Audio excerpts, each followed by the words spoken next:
আসসালামু আলাইকুম, সবাইকে স্বাগত জানাচ্ছি গ্লোবাল ভিউজে। আপনাদের সঙ্গে আছি আমি সুরভি দিবা। আজ জানাবো আন্তর্জাতিক গণমাধ্যমে আলোচিত সংবাদ ও বিশ্লেষণ। ইরানের সশস্ত্র বাহিনীর chief of staff major general Abdur Rahim Musavi হুঁশিয়ারি দিয়ে বলেছেন, শত্রুপক্ষের যে কোনো ভুল হিসাব নিকেশ অত্যন্ত কঠোর জবাবের মুখোমুখি হবে। সোমবার এক বক্তব্যে তিনি জানান, ইরান যে কোনো ধরনের সংঘাত ও প্রতিশোধমূলক পদক্ষেপের জন্য পুরোপুরি প্রস্তুত। জেনারেল মুসাভি বলেন, আমরা কেবল বিজয়ের কথাই ভাবি, শত্রুর বাহ্যিক শক্তিকে আমরা পরোয়া করি না। আমরা যে কোনো সংঘাতের মোকাবেলা করতে এবং দাঁত ভাঙা জবাব দিতে পুরোপুরি প্রস্তুত। তিনি সতর্ক করে বলেন, সামান্যতম ভুল করলেই ইরানের হাত খুলে যাবে এবং বিশ্ব একটি শক্তিশালী ইরানের ভিন্ন রূপ দেখবে। তখন কোনো আমেরিকানই নিরাপদ থাকবে না এবং এই অঞ্চলের আগুন যুক্তরাষ্ট্র ও তাদের মিত্রদের পুড়িয়ে দেবে। তিনি জানান, গত বছরের জুন মাসে যুক্তরাষ্ট্র ও ইসরায়েলের চাপিয়ে দেয়া 12 দিনের যুদ্ধের পর ইরান তার প্রতিরক্ষা নীতি পুনর্মূল্যায়ন করেছে। ইরান এখন প্রতিরক্ষামূলক অবস্থান থেকে সরে এসে আক্রমণাত্মক রণকৌশল গ্রহণ করেছে। এই নতুন কৌশলে ইরান অত্যন্ত দ্রুত ও বিধ্বংসী আক্রমণের সক্ষমতা অর্জন করেছে, যা যুক্তরাষ্ট্রের হিসাব নিকেশের বাইরে। জেনারেল মুসাভি বলেন, যদি যুদ্ধ শুরু হয় তবে এই অঞ্চলের প্রতিরোধ যোদ্ধারা বহিরাগতদের এই অঞ্চল থেকে বিতাড়িত করবে। তিনি যুক্তরাষ্ট্র এবং ইসরায়েলকে গত 47 বছরের ইতিহাস থেকে শিক্ষা নেয়ার আহ্বান জানিয়ে বলেন, ইরানকে গিলে ফেলা সম্ভব নয়। ইরানের বিরুদ্ধে সম্ভাব্য নৌপথ অবরোধের আলোচনাকে নাকচ করে দিয়ে তিনি বলেন, ইরানের ভৌগোলিক অবস্থান এবং ভূ রাজনৈতিক শক্তি তাকে যে কোনো অবরোধ মুক্ত রাখার ক্ষমতা দেয়। পাশাপাশি তিনি ইরানের গোয়েন্দা সংস্থাগুলোর প্রশংসা করে বলেন, তারা বিদেশি চর ও সন্ত্রাসীদের প্রতিটি পদক্ষেপের উপর তীক্ষ্ণ নজর রাখছে এবং যে কোনো ষড়যন্ত্র নস্যাৎ করতে সক্ষম। ইরানের সশস্ত্র বাহিনীর চিফ অফ স্টাফের সিনিয়র উপদেষ্টা ব্রিগেডিয়ার জেনারেল আলী সাদমানি হুঁশিয়ারি দিয়েছেন, ইরান যদি আক্রান্ত হয় তবে ইহুদিবাদী ইসরায়েলের প্রতিটি গুরুত্বপূর্ণ কেন্দ্র ও স্থাপনা তেহরানের কড়া নজরদারিতে থাকবে এবং সেগুলোকে লক্ষ্যবস্তু করা হবে। সোমবার এক অনুষ্ঠানে তিনি বলেন, ইসরায়েল এবং তার মিত্ররা ইরানের বিরুদ্ধে একের পর এক ষড়যন্ত্র করে যাচ্ছে, কিন্তু ইরান তার জাতীয় নিরাপত্তা ও সার্বভৌমত্বের প্রশ্নে কোনো আপোষ করবে না। তিনি বলেন, শত্রুরা যদি কোনো ধরনের ভুল পদক্ষেপ নেয় তবে তারা এমন প্রতিক্রিয়া দেখবে যা আগে কখনো কল্পনাও করেনি। আলী সাদমানি জানান, ইরানের সশস্ত্র বাহিনী এখন আগের চেয়ে অনেক বেশি শক্তিশালী এবং আধুনিক প্রযুক্তিতে সমৃদ্ধ। ইরানের গোয়েন্দা এবং ড্রোন ইউনিটগুলো ইসরায়েলের প্রতিটি কৌশলগত অবস্থানের উপর সার্বক্ষণিক নজর রাখছে। কোনো আক্রমণাত্মক পদক্ষেপ নেওয়া হলে ইরান তার পাল্টাপাল্টি হামলার তালিকায় থাকা প্রতিটি কেন্দ্র ধ্বংস করতে দ্বিধা করবে না। জেনারেল সাদমানি উল্লেখ করেন, ইরান যুদ্ধ চায় না, কিন্তু শান্তির নামে কোনো ধরনের অবমাননাও মেনে নেবে না। তিনি এই অঞ্চলের দেশগুলোকে সতর্ক করে বলেন, ইসরায়েলি শাসক গোষ্ঠী পুরো মধ্যপ্রাচ্যে অস্থিরতা ছড়িয়ে দেওয়ার চেষ্টা করছে, তবে ইরানের নেতৃত্বে গড়ে ওঠা প্রতিরোধ ফ্রন্ট শত্রুর যে কোনো নীল নকশা নস্যাৎ করতে প্রস্তুত। ইরানের সর্বোচ্চ নেতার সিনিয়র উপদেষ্টা এবং সুপ্রিম ডিফেন্স কাউন্সিলের সদস্য অ্যাডমিরাল আলী শামখানি বলেছেন, যুক্তরাষ্ট্রের সঙ্গে যে কোনো সম্ভাব্য পরমাণু আলোচনা তখনই ফলপ্রসূ হতে পারে যদি তা হুমকি এবং অযৌক্তিক দাবি থেকে মুক্ত পরিবেশে অনুষ্ঠিত হয়। সোমবার লেবানন ভিত্তিক সংবাদ মাধ্যম আল মায়াদিনকে দেয়া এক বিশেষ সাক্ষাৎকারে তিনি এই মন্তব্য করেন। শামখানি স্পষ্ট করে জানান, যদি আলোচনার পরিবেশ সম্মানজনক এবং যুক্তি নির্ভর হয় তবেই যুক্তরাষ্ট্রের সঙ্গে প্রত্যক্ষ ও পরোক্ষ বৈঠকের সম্ভাবনা রয়েছে। তবে তিনি একটি গুরুত্বপূর্ণ শর্ত জুড়ে দিয়ে বলেন, এই আলোচনা শুধুমাত্র পরমাণু ইস্যুর মধ্যেই সীমাবদ্ধ থাকতে হবে। কোনো সরাসরি আলোচনার আগে অবশ্যই পরোক্ষ আলোচনার মাধ্যমে একটি প্রাথমিক সমঝোতায় পৌঁছাতে হবে। সামরিক পোশাকে সাক্ষাৎকারে হাজির হয়ে শামখানি ইরানের প্রস্তুতির জানান দেন এবং বলেন, ইরানের পরমাণু কর্মসূচি শান্তিপূর্ণ এবং সম্পূর্ণ দেশীয়ভাবে পরিচালিত। যুক্তরাষ্ট্র ও ইসরায়েলের প্রতি কড়া হুঁশিয়ারি দিয়ে শামখানি বলেন, কৌশলগত ধৈর্যের যুগ শেষ।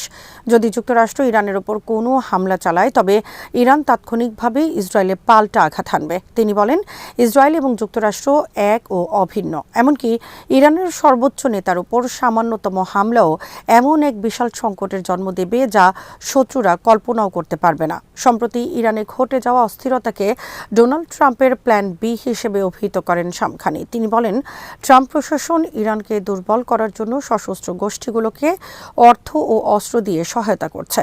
তবে ইরানি গোয়েন্দা ও নিরাপত্তা বাহিনী যে কোনো ষড়যন্ত্র মোকাবেলায় প্রস্তুত রয়েছে। শামখানির এই বক্তব্য এমন এক সময় এলো যখন সংবাদে শোনা যাচ্ছে তুরস্কের ইস্তানবুলে মার্কিন বিশেষ দূত স্টিভ উইটকফ এবং ইরানের পররাষ্ট্রমন্ত্রী আব্বাস আরাকচির মধ্যে একটি বৈঠক হতে পারে।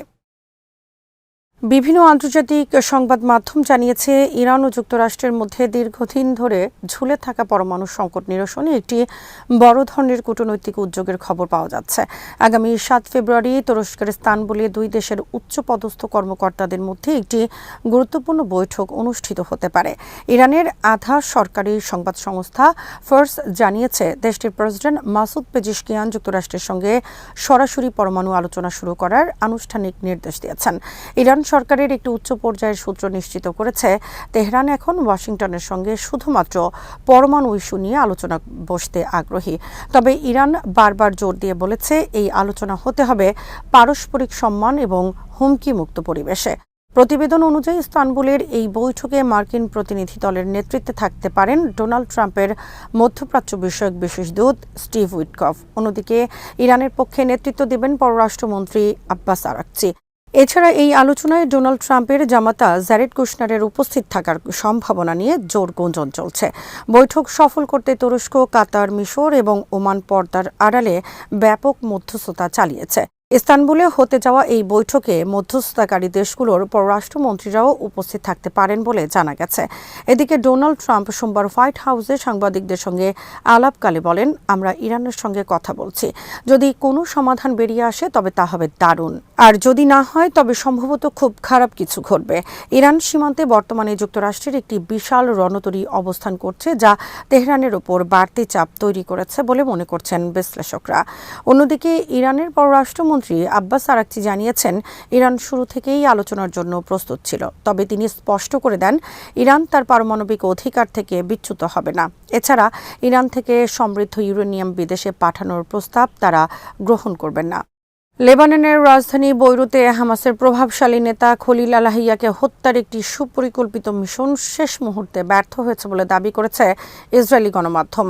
সম্প্রতি প্রকাশিত প্রতিবেদনে জানানো হয়েছে, ইসরায়েলি গোয়েন্দা সংস্থাগুলো আল-হাইয়াকে লক্ষ্য করে একটি নিখুঁত হামলার পরিকল্পনা করেছিল, কিন্তু শেষ মুহূর্তে সেটি বাস্তবায়িত হতে পারেনি। ইসরায়েলি গণমাধ্যমগুলোর তথ্য মতে, আল-হাইয়া বৈরুতের যে ভবনে অবস্থান করছিলেন সেখানে তাকে হত্যার জন্য উন্নত প্রযুক্তির সাহায্য নেওয়া হয়েছিল। পরিকল্পনা অনুযায়ী তিনি ভবনের একটি নির্দিষ্ট কক্ষে প্রবেশের পরপরই সেখানে হামলা চালানোর কথা ছিল। তবে আল-হাইয়া ওই কক্ষটিতে প্রবেশ না করায় এবং তার চলাচলের গতিপথ আকস্মিক পরিবর্তনের কারণে মিশনটি ব্যর্থ হয়। ইসমাইল হানিয়া ও ইয়াহিয়া সিনওয়ারের শাহাদাতের পর খলিল আল-হাইয়া হামাসের রাজনৈতিক ব্যুরোর অন্যতম প্রধান নীতি নির্ধারক হিসেবে কাজ করছেন।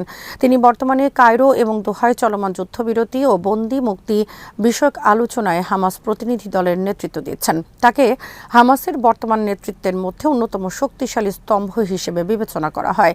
ইসরায়েলি নিরাপত্তা বিশ্লেষকদের মতে, আল-হাইয়ার উপর নজরদারি বজায় রাখার পরও তার নিরাপত্তা বাহিনীর বিচক্ষণতা এবং পরিস্থিতির পরিবর্তনের কারণে ইসরায়েলি গোয়েন্দারা ব্যর্থ হয়। এই ঘটনাটি এমন এক সময় সামনে এলো যখন গাজায় যুদ্ধবিরতি এবং লেবাননের সীমান্ত পরিস্থিতি নিয়ে ব্যাপক উত্তেজনা বিরাজ করছে। হামাসের পক্ষ থেকে সরাসরি এই মিশন নিয়ে মন্তব্য না করা হলেও তারা বারবার বলে আসছেন, তাদের নেতাদের টার্গেট করে প্রতিরোধ আন্দোলনকে দমানো সম্ভব নয়।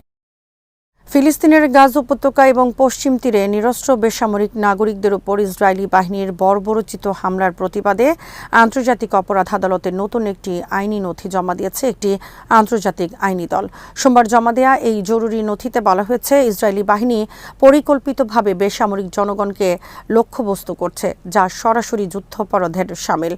আন্তর্জাতিক আইনি দলের মুখপাত্র এবং তিউনিসিয়ার আইনজীবী আকরাম আল জারিবি জানিয়েছেন, এটি তাদের জমা দেয়া 34তম জরুরি নথি। এতে মূলত এ বছরের 1 ফেব্রুয়ারির প্রাক্কালে ঘটা দুটি ভয়াবহ এবং পরস্পর সম্পর্কযুক্ত ঘটনার বিস্তারিত বিবরণ দেওয়া হয়েছে।